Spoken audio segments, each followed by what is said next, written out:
Blues fans, welcome to This Week in the Blues. I'm your host, Jimbo Big Train Matson with Big Train and the Locomotives, and it's our weekly look at blues history. On December 3rd, 1927, Blind Willie Johnson recorded his immortal Dark Was the Night, Cold Was the Ground in Dallas, Texas. The recordings turned Johnson into one of the most popular musical acts of his time. He performed the song with no discernible lyrics, and instead used a series of hums, moans, and pained cries, transcending language. Whether Johnson was aiming for it, or whether he was simply practicing a type of unison moaning, the result is an immortal piece of art that speaks across all times and peoples. It is also one of the many tracks included on the Golden Album that was shot across space aboard the Voyager space probe. Texas blues guitarist Larry Davis was born November 4th in 1936.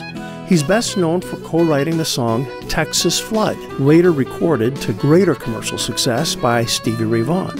Anyone who associates Texas Flood with only Stevie Ray Vaughan has never listened to Larry Davis's version, released in 1958. Davis grew up in Little Rock, Arkansas, and he was signed to the Duke label on the recommendation of Bobby Bland. Davis lived in St. Louis for a spell and took up the guitar under Albert King's tutelage while playing bass in King's band. A handful of solo singles were released before a serious 1972 motorcycle accident temporarily paralyzed Davis's left side. Blues singer and guitarist Little Jimmy King was born December 4th in 1964.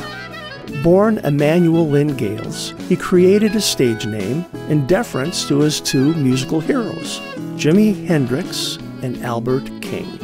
He's best known for his tracks Win, Lose, or Draw and Upside Down and Backwards. He was the frontman of Little Jimmy King and the Memphis Soul Survivors. He also worked with Albert King and his brothers Eric and Eugene Gales. Blues harp player Sonny Boy Williamson, too, was born December 5th in 1912, we think. While there is some confusion about his birth date and year, you can't dispute what a charismatic talent he was. Sonny Boy Williamson was, in many ways, the ultimate blues legend. By the time of his death in 1965, he had been around long enough to have played with Robert Johnson at the start of his career and Eric Clapton and Jimmy Page at the end of it. In between, he drank a lot of whiskey, hoboed around the country, had a successful radio show for 15 years, toured Europe to great acclaim, and simply wrote, played, and sang some of the greatest blues ever recorded. Texas blues singer Robert Daniel Ely was born December 6, 1925. This electric blues singer is noted for a couple of albums for Blacktop Records in the 1990s, including One Love, One Kiss and Turn Out the Lights. Ely was born in Texarkana, Texas, before singing in his local church at the age of 15 with a quartet group. Later in his career, he joined the Fort Worth group Boogie Chillin' Boys and eventually became a featured vocalist at the Bluebird Club there. After singing there for 20 years, Ely bought the Bluebird Club and ran it for another 10 years. Here's another Mississippi ghost story, although this one is from Texas. Robert Cooper was a Texas blues pianist and part of the Santa Fe Group, which is a loose ensemble of blues pianists that played the many juke joints that abutted the Atchison, Topeka, and Santa Fe Railroad in the 20s and 30s. The style was a blend of dance music, boogie-woogie, ragtime, and blues. In 1934, he was one of the first of that Santa Fe group to record and played on a number of tracks between 1934 and 1936. Cooper's recordings often had a ragtime component, notably on his self-billed recordings like West Dallas Rag. Blues and boogie-woogie pianist Blind John Davis was born December 7th in 1913. He's best remembered for his recordings, including A Little Every Day and Everybody's Boogie.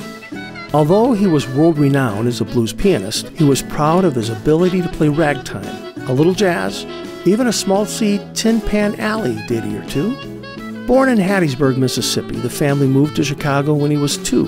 He lost his eyesight after stepping on a nail when he was 9, but that didn't stop him from learning the piano as a teenager. That way, he could pick up a few bucks by playing in his father's sporting houses.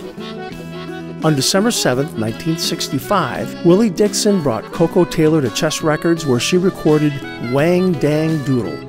The story goes that Dixon called Taylor up at 1 in the morning and insisted she come down to Chess Records right then and there to record it. Her version was released in early 1966 and peaked at number 4 on Billboard magazine's R&B singles chart and number 58 on the Hot 100. Taylor's rendition was inducted into the Blues Foundation Hall of Fame. Thomas Gray Ghost Williams was born December 7th in 1903. This Texas blues pianist had a 70-year career spanning from the 1920s to the 1990s.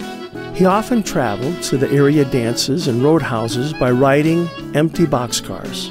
He says he got the name Gray Ghost back when he was hired to play in various small towns. Someone would meet every arriving train or bus, but Williams was never aboard. Yet mysteriously, he would show up in time to perform. Williams said he was like a ghost. I come up out of the ground, and then I was gone. He continued that I would put overalls over my suit and tie, and that's the way I traveled. Rhythm and blues drummer KoKo Richardson was born December 8, 1939 in New Iberia, Louisiana. His career spanned almost 50 years and played with John Mayall's Blues Breakers and the Ike and Tina Turner Revue.